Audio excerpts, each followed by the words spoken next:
Capítulo 16. Certa tarde, quando Mameha e eu passávamos pela ponte da Avenida Sídio para buscar um novo enfeite de cabelo no distrito de Pontocho, pois Mameha não gostava das lojas que vendiam enfeites de cabelo em Guion, ela parou subitamente. Um velho barco a vapor passava debaixo da ponte. Achei que Mameha estava apenas preocupada com a fumaça preta, mas um momento depois ela se virou para mim com uma expressão que não entendi. "O que foi, Mameha-san?" perguntei. "Posso lhe dizer porque você vai saber por outra pessoa", falou. "A sua amiguinha Abóbora acaba de ganhar o prêmio de aprendiz. Espera-se que ganhe uma segunda vez." Mameha se referia ao prêmio para aprendiz, que ganhara mais dinheiro no mês anterior. Pode parecer estranho que existisse esse prêmio, mas há um motivo muito bom.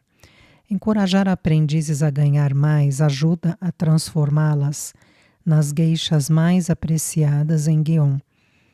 Aquelas que não ganham apenas muito dinheiro para si mesmas, mas para todos os demais. Várias vezes, Mameha predissera que Abóbora lutaria por alguns anos e acabaria por se tornar uma geisha com uns poucos clientes fiéis, nenhum deles rico. Era uma imagem triste e fiquei contente ao saber que ela se saía melhor que isso. Mas, ao mesmo tempo, sentia a ansiedade comichar em meu estômago. Agora, Abóbora parecia uma das mais populares aprendizes em Guion, enquanto eu continuava uma das mais obscuras. Quando comecei a imaginar o que isso poderia significar para o meu futuro, sinceramente, o mundo ao meu redor me pareceu ficar bem escuro. O mais espantoso quanto ao sucesso de Abóbora, pensei, parada ali na ponte, era ter conseguido superar uma delicada jovem chamada Raiha, que vinha ganhando o prêmio nos últimos meses. A mãe de Raiha fora uma geisha famosa e seu pai era de uma família muito ilustre, de fortuna quase ilimitada. Sempre que Raiha passava por mim, eu me sentia como um lambari deve se sentir ao ver um salmão prateado passar. Como é que a Abóbora conseguira ser melhor que ela? Com certeza, Hatsumomo a empurrara desde o dia da sua estreia, tanto que ela começara a perder peso e quase nem se parecia mais consigo mesma. Mas não importava quanto a Abóbora tivesse se esforçado, poderia ficar mais popular do que Raiha? "Ora, o que foi?" disse Mameha. "Não fique triste. Você devia estar contente." Eu estou sendo muito egoísta, admiti. "Não me refiro a isso. Hatsumomo e Abóbora vão pagar caro por esse prêmio de aprendiz. Em 5 anos, ninguém se lembrará de Abóbora. Parece-me que todo mundo vai se lembrar dela como a menina que venceu Raiha." "Ninguém venceu Raiha. Abóbora pode ter ganhado mais dinheiro no último mês, mas Raiha ainda é a aprendiz mais popular de Guion. Venha, vou lhe explicar." Mameha me levou a uma casa de chá no distrito de Pontocho e me fez sentar. "Em Guion", disse Mameha, "uma geisha muito popular sempre pode conseguir que sua irmã mais nova ganhe mais dinheiro que qualquer outra, se quiser arriscar a própria reputação. O motivo disso tem a ver com o modo como se cobra o ohana, a taxa das flores.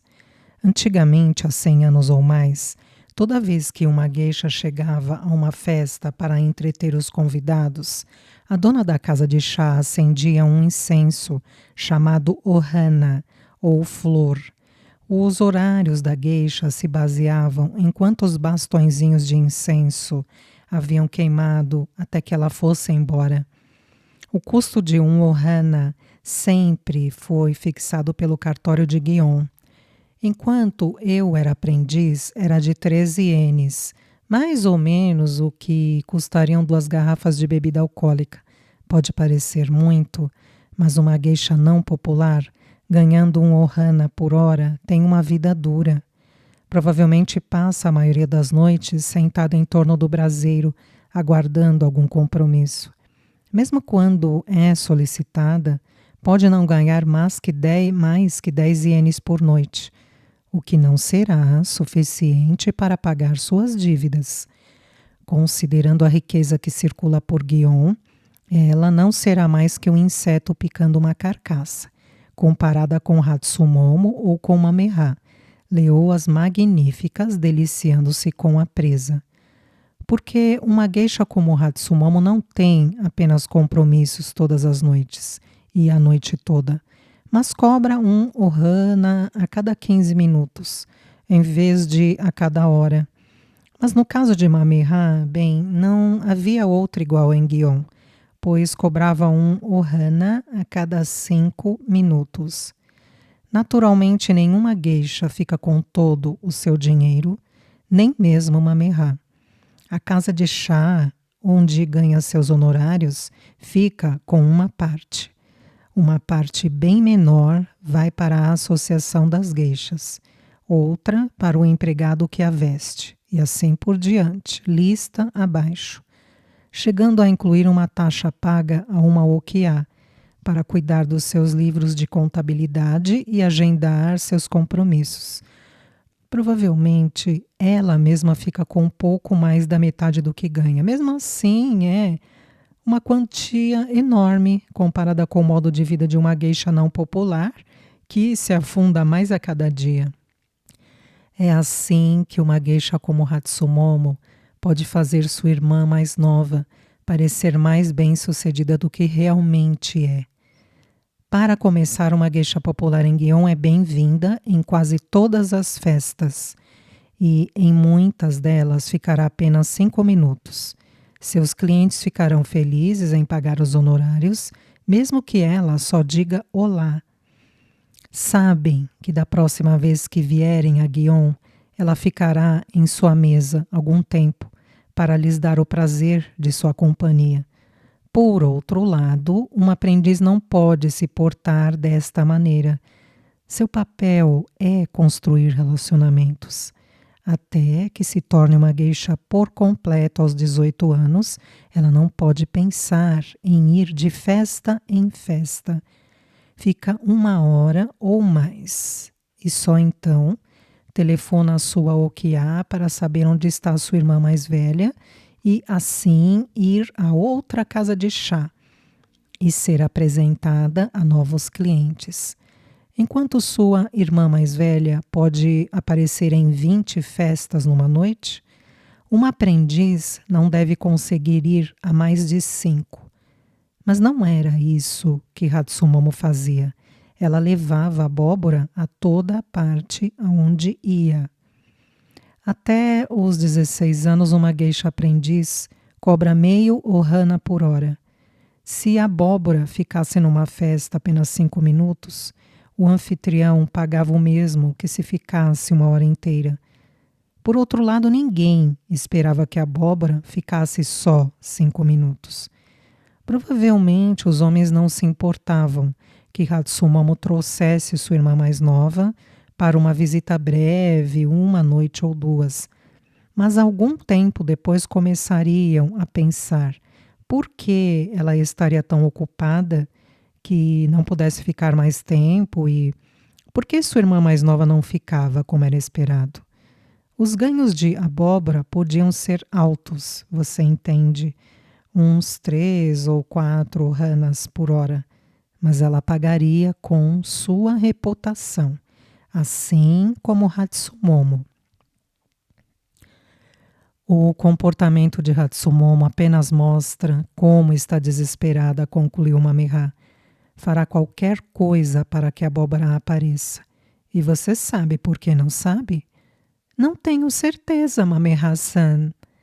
Ela quer que a abóbora apareça para que a senhora Nita a adote. Se a abóbora for filha da okiá, O futuro dela estará assegurado e o de Hatsumomo também. Afinal, Hatsumomo é irmã de abóbora e, assim, a senhora Anita certamente não a porá na rua. Entende o que estou dizendo? Se a abóbora for adotada, você jamais se livrará de Hatsumomo, a não ser que você seja posta na rua. Senti como devem se sentir as ondas do oceano quando as nuvens bloqueiam o calor do sol. Eu esperava que em breve você fosse a jovem aprendiz popular, continuou Mamerá, mas Hatsumomo se meteu em nosso caminho, é verdade.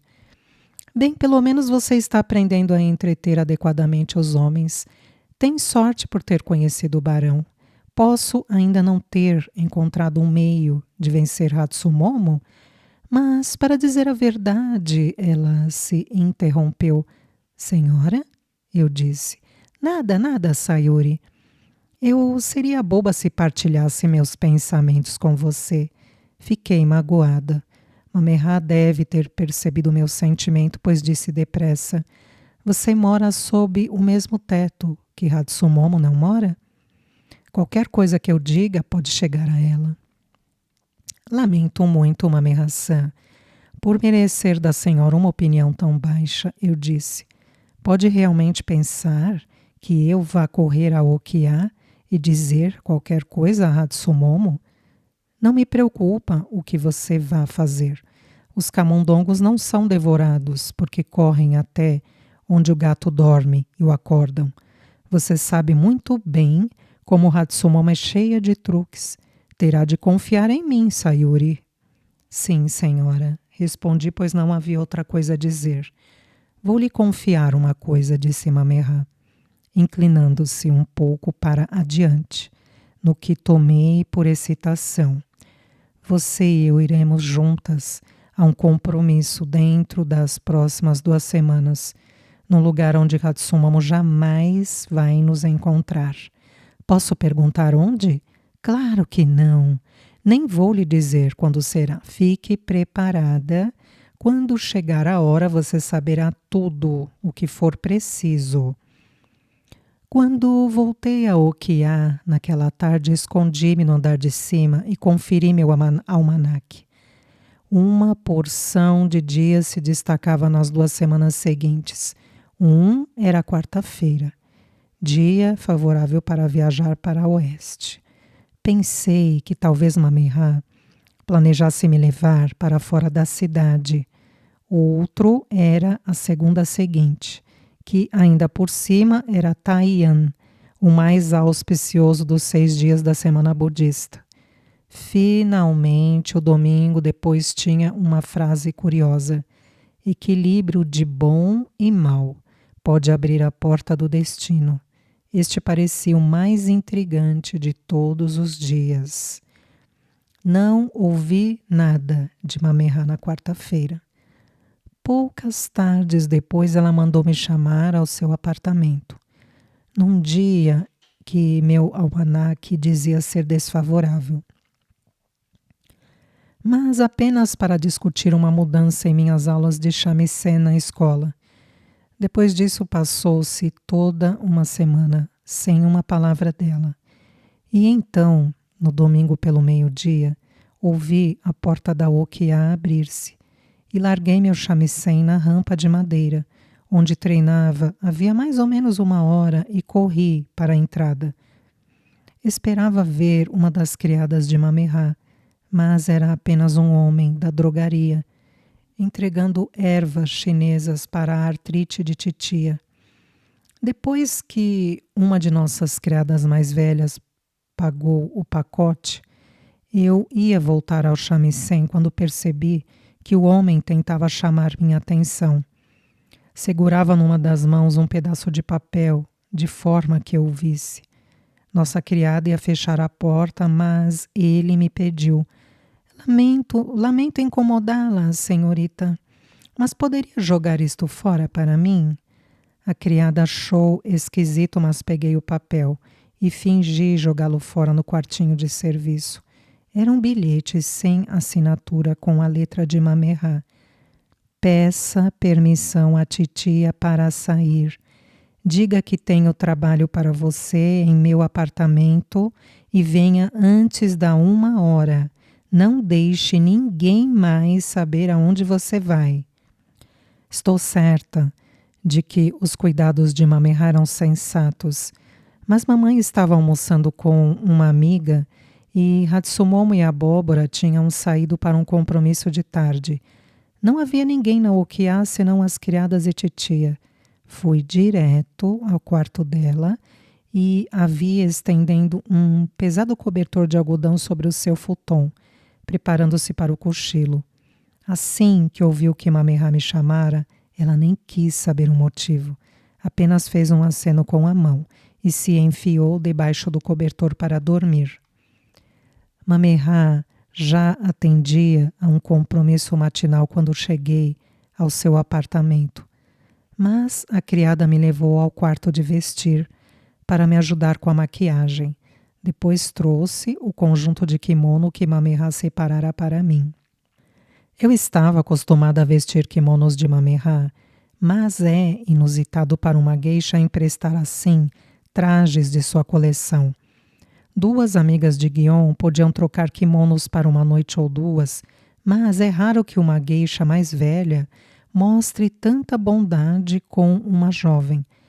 E, na verdade, Mameha se dava muito trabalho por minha causa, porque já não usava esses trajes de mangas longas e tinha de retirá-los do depósito. Eu vivia pensando se ela esperava alguma retribuição. O kimono que separara para mim naquele dia era o mais lindo, seda laranja, com uma cascata prateada caindo da altura do joelho até um oceano azul acinzentado.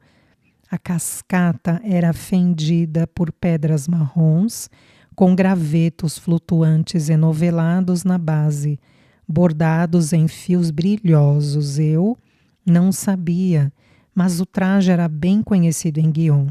As pessoas que o vissem provavelmente pensariam em Mameha. Permitindo-me usá-lo, acho que ela passava para mim um pouco da sua aura. Depois que o senhor Ichoda amarrara o obi, ferrugem e castanho com fios dourados, dei os toques finais na minha maquiagem e nos enfeites de cabelo. Enfiei o lenço do presidente, que frequentemente trazia da Okiá, dentro do obi, e parei diante do espelho boquiaberta comigo mesma. Eu já achava estranho que Mameha me fizesse parecer tão bela. Mas além de tudo isso, quando voltou ao apartamento, trocou de roupa e vestiu um kimono bastante simples, cor de batata com suaves desenhos cinza, e o obi era um simples padrão de diamantes negros, com fundo azul escuro. Ela tinha o brilho discreto de uma pérola, como sempre. Mas quando seguimos juntas pela rua, as mulheres que faziam sua mesura para Mameha olhavam para mim. Do templo de Gion, fomos de rickshaw para o norte por meia hora, para uma sessão de Kyoto que eu nunca vira. No caminho, Mameha me contou que íamos assistir a um espetáculo de sumô, como convidadas de Iwamura Ken, fundador da eletrônica Iwamura de Osaka, que por acaso era o fabricante do aquecedor que matara a vovó. E de seu braço direito um homem chamado Nobuo Toshikazu, diretor da empresa. Nobuo era fã de sumô e ajudara a organizar o espetáculo daquela tarde. Devo lhe dizer, falou ela, que Nobuo tem um aspecto um pouco estranho. Se conseguir se portar bem quando o encontrar, você dará uma excelente impressão. E ao dizer isso, lançou-me um olhar que significava que ficaria decepcionada comigo se eu não conseguisse. Não teríamos de nos preocupar com Hatsumomo. As entradas do espetáculo tinham se esgotado semanas antes. Finalmente saímos do rickshaw no campus da Universidade de Kyoto. Mameha me levou por um caminho de terra ladeado de pequenos pinheiros. Construções em estilo ocidental se erguiam dos dois lados, com as janelas recortadas em minúsculos retângulos de vidro por sarrafos de madeira pintada.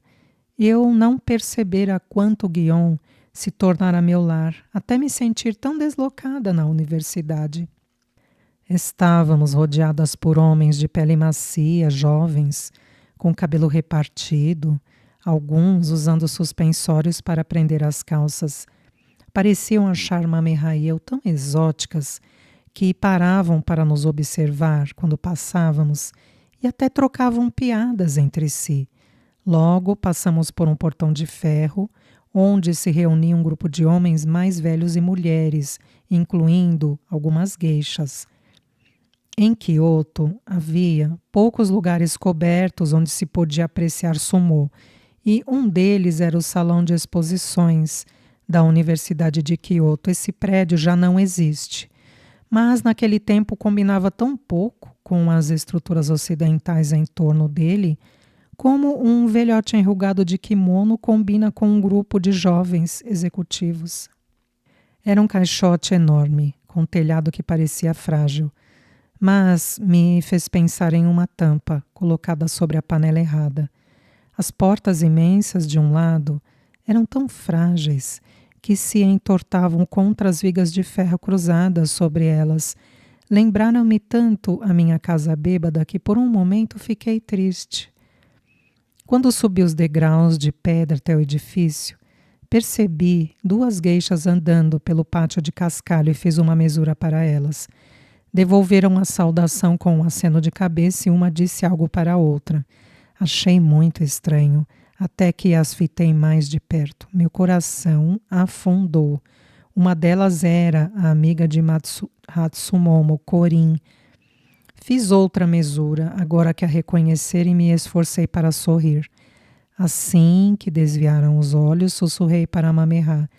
Mamerra-san, acabo de ver uma amiga de Hatsumomo. Eu nem sabia que Hatsumomo tinha amigas. É Corin. Está aqui. Ao menos estava um momento com outra geisha. Conheço Corin. Por que se preocupa tanto com ela? O que ela pode fazer? Não obtive resposta. Mas se Mamerra não se preocupara, não pude pensar em um motivo para me afligir. Minha primeira impressão ao entrar no salão de exposições foi a de um enorme espaço, com luz do sol derramando-se por janelas bem no alto. O espaço imenso estava repleto dos rumores da multidão e da fumaça dos bolos de arroz doce, sendo assados lá fora nas grelhas, com pasta de missô. No centro havia um quadrado onde os lutadores competiriam, dominado por um telhado em estilo de templo shintoísta. Um sacerdote o rodeava entoando cânticos e sacudindo seu bastão adornado com tiras de papel dourado. Mamerra me levou até uma fileira na frente, onde tiramos os sapatos e começamos a andar em nossas meias de dedos separados, numa beiradinha de madeira. Nossos anfitriões estavam naquela fileira, mas eu não fazia ideia de quem fossem, até perceber um homem acenando para Mamerra. Entendi imediatamente que era Nobu. Não havia dúvidas sobre o motivo porque Mamerra me avisara sobre sua aparência. Mesmo de longe, a pele de seu rosto parecia cera derretida. Em algum momento da vida ele sofrera queimaduras terríveis. Sua aparência era tão trágica que nem pude imaginar a agonia que devia ter suportado. Eu já achara esquisito deparar com Corin. Agora começava a me preocupar com a possibilidade de me portar feito uma boba ao encontrar Nobu, mas sem entender direito por quê. Andando atrás de Mamerra, não concentrei minha atenção em Nobu, mas em um homem muito elegante sentado atrás dele no mesmo tatame, de kimono listrado. Assim que botei os olhos nele, senti uma calma estranha me dominar. Ele conversava com alguém em outro camarote. de modo que eu só podia ver a parte de trás da sua cabeça. Mas me pareceu tão familiar que por um instante não compreendi o que via. Só sabia que estava deslocado ali, no salão de exposições, e então, antes de poder pensar por quê, vi em minha mente uma imagem dele, virando-se para mim nas ruas de nossa aldeiazinha. Era o senhor Tanaka. Ele mudara de um jeito que não pude descrever. Eu o vi erguer a mão para ajeitar o cabelo grisalho e fiquei surpresa ao ver como movia os dedos com graça. Por que eu achava tão apaziguador olhar para ele? Talvez eu estivesse deslumbrada ao vê-lo e não soubesse direito como me sentia. Bem, se havia alguém no mundo que eu odiava, era o senhor Tanaka. Tive de lembrar-me disso. Eu não ia me ajoelhar ao seu lado e dizer: ora, senhor Tanaka, quanta honra vê-lo outra vez. O que o trouxe aqui outro? Em vez disso, encontraria um jeito de lhe mostrar o que realmente sentia, mesmo que não fosse adequado para uma aprendiz. Na verdade, eu pensara muito pouco no senhor Tanaka naqueles últimos anos. Mas ainda devia a mim mesma não ser gentil com ele e, em vez de lhe servir saquê, despejar a bebida em sua perna. Sorriria para ele como era minha obrigação, mas seria o sorriso que eu vira tantas vezes no rosto de Hatsumomo, e então eu diria: oh, senhor Tanaka, esse seu cheiro tão forte de peixe me dá saudade de casa, sentar-me aqui ao seu lado. Como ele ficaria chocado, ou talvez isso: ora, senhor Tanaka, o senhor parece quase um homem distinto.